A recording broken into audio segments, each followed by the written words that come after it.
How to fix Pinterest login issue. To fix Pinterest login issue, first you have to check if the platform is experiencing a widespread downtime using a down detector. So open up any browser that you have, type in down detector on the web address bar.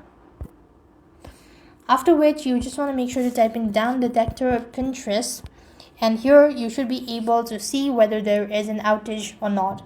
However, next thing, you want to go ahead and launch open settings, and you go to the internet and network.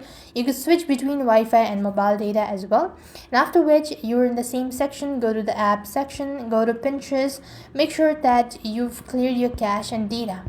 Now that you've done this, you could simply launch open Pinterest, try logging in and check for your typos or your credential as well. Sometimes there could be an issue as well. So once you've done that, that should definitely help you out.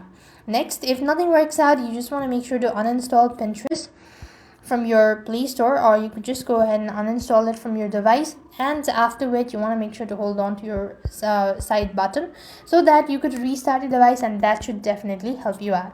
So with that, we've completed our steps. Thank you for watching. See you in the next video.